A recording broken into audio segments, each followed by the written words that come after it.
جو ایک اہم ایشو جو اس وقت چل رہا ہے مصطفیٰ عامر کیس، میں اس پر بھی بات کرنا چاہتا ہوں۔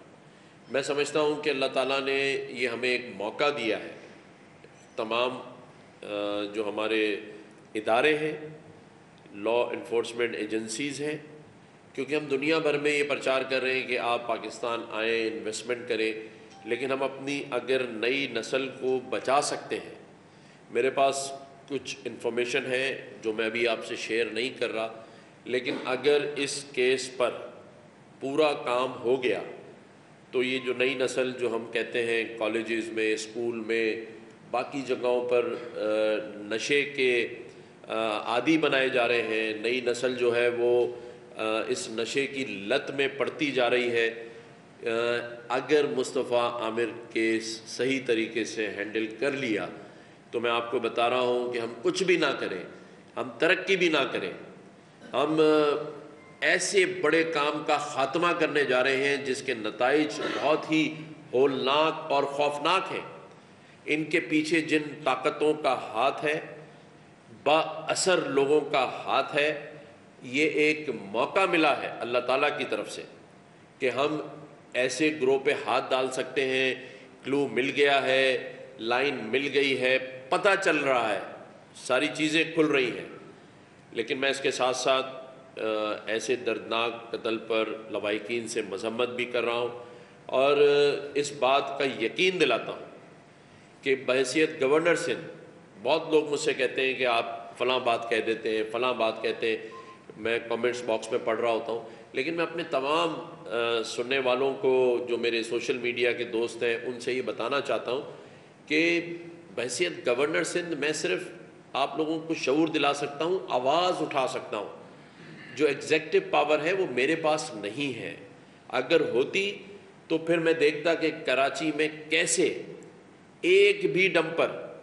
یا ہیوی ٹریفک کسی معصوم موٹر سائیکل سوار کو یا کسی گاڑی والے کو کچلتی ہے۔ میں پاور کا استعمال کرتا، لیکن میں صرف اجاگر کر سکتا ہوں۔ اس کے ساتھ ساتھ جس طرح میں نے کہا کہ ہر روز ایک پلاٹ ہم یہاں لوگوں میں قرآن اندازی کے ذریعے دیں گے، اسی طرح سے میں نے کچھ بلڈر سے بات کی ہے، کچھ ڈیولپر سے بات کی ہے،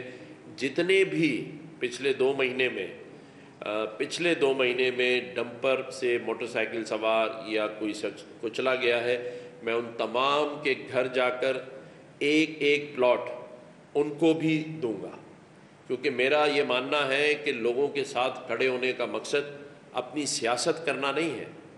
اپنے آپ کو پروموٹ کرنا نہیں ہے، بلکہ ان کی مدد کرنا، ان کے ساتھ آواز میں آواز ملا کر کھڑے ہونے کے ساتھ ساتھ ان کی مالی مدد کرنا ہے۔ اور یہ وہ مالی مدد ہے کہ جس سے اس عزیز کا یا اس کے پیارے کی واپسی تو ممکن نہیں ہے، کوئی یہ اس کی قیمت نہیں ہے، لیکن ایک پلاٹ میں ان تمام جو لواحقین ہیں ان کے پاس رفتہ جسے کہتے ہیں کہ وہ جا کر جیسے جیسے ہم آپ میڈیا کے دوستوں کو بھی لے جائیں گے، جس کے گھر جائیں گے وہ وہیں اس بلڈر کے ساتھ جا کر اس کی ملکیت کی فائل اسی وقت اس کو ہینڈ اوور کی جائے گی، تاکہ کچھ آنسو اس کے پوچھ سکیں۔ تو یہ باتیں تھیں کہ جو میں آپ سے شیئر کرنا چاہتا تھا کہ ایک موقع ملا ہے، ایک تو یہ رمضان کا موقع ملا ہے تو ہم نے لوگوں کو جوڑنے کے لیے اتحاد رمضان کی بنیاد ڈال دی ہے۔ اسی طرح سے جو وہ لوگ ہیں جو نشے کا کاروبار کر رہے ہیں، آپ نے سنا ہوگا کہ پاکستان سے ہیروئن بھیجی جاتی تھی، اب آپ دیکھیں کہ دنیا کے مختلف ممالک سے یہ ڈرگز منگوائی جا رہی ہیں، اور اس کی 32 سے زائد مختلف اقسام ہیں۔ میں خاص طور پر اپنے جو ماں باپ ہیں جو ان کو یہ بات بتانا چاہتا ہوں کہ یہ صرف آپ اس پر نظر نہ رکھیں کہ بچہ سگریٹ میں ڈال کر کوئی نشے کا عادی بن سکتا ہے، آپ نے نظر رکھنی ہے اسکولوں میں، کالجز میں بچوں کو ایون کوئی سافٹ ڈرنک بھی جو ہے بچوں کو تلقین کریں کہ کسی اور کی آفر پہ نہ پلائی جائے، کوئی چاکلیٹ نہ کھلائی جائے، کوئی چنگم نہ کھلائی جائے۔ یہ مختلف اقسام کی 32 سے زائد ڈرگز کی چیزیں ہیں جو ابھی آپ کو اور ہمیں بھی نہیں پتہ کہ کیا کیا ان کی شکل ہے، لیکن بچوں کو آپ اپنے گھر سے چیزیں لے کے بھیجیں، اپنے ہاتھ سے خرید کے بھیجیں. اور یہ میں تمام اسکولوں کو بھی اور کالجز اور یونیورسٹیز کو بھی خط لکھنے جا رہا ہوں، جس میں ان کو پابند کر رہا ہوں کہ آپ رینڈم بلڈ ٹیسٹ کروائیں بچوں کا، ٹیچرز کا. جو یہ ہمارے انگلش میڈیم اسکولز ہیں، مجھے بہت ساری کمپلینز ہیں کہ اس میں بہت سارے ٹیچرز بھی ان کاموں میں انوالو ہیں، لیکن اس پہ خاموش نہیں ہونا ہے، نہ ماں باپ کو خاموش ہونا ہے. میں گورنر ہاؤس میں جو بیل آف ہوپ ہے اس پر، جہاں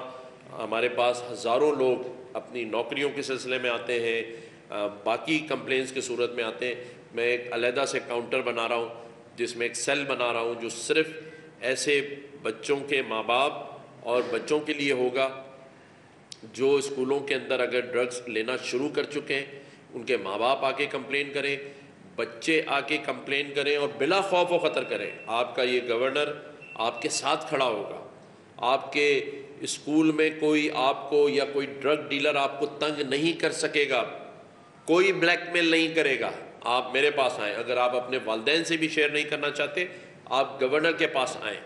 میں آپ کے ساتھ کھڑا ہوں. ہمیں اس لعنت سے، اس برائی سے جان چھڑانی ہے.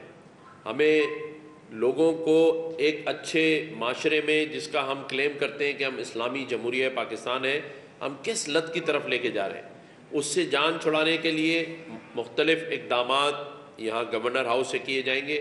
اور میں اس سب چیزوں کو خود مانیٹر کروں گا. سندھ حکومت کو بھی خط لکھیں گے، جو ہماری ایکسائز کی منسٹری ہے جس کے انڈر میں یہ ڈرگ جو انفورسمنٹ کی ادارے آتے ہیں، ان سے بھی بات کی جائے گی. دیکھیں، خاموش رہنا، ایک قتل ہو گیا، کچھ دن میڈیا نے اس کو اپنے زندہ رکھا ہوا ہے، لیکن میڈیا کب تک اس کو اپنے ساتھ لے کے رکھے گا؟ ہاں، اور خاص طور پہ یہ جو سیشن ججز ہیں، جو مجسٹریٹ ہیں،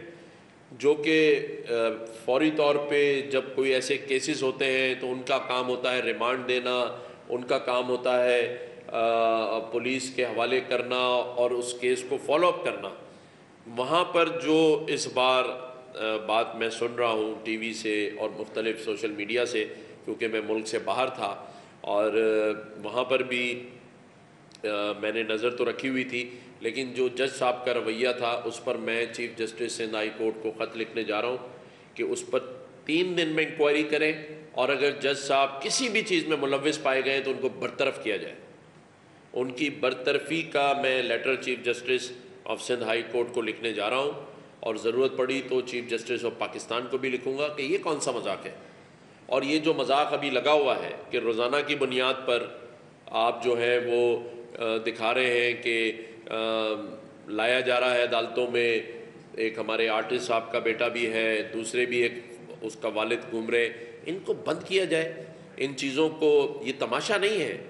یہ آپ معاشرے کا کیا رخ پیش کر رہے ہیں. ابھی میں پورا 15 دن کا دورہ کر کے واپس آیا ہوں، اس پر بھی میں 1 منٹ بات کروں گا.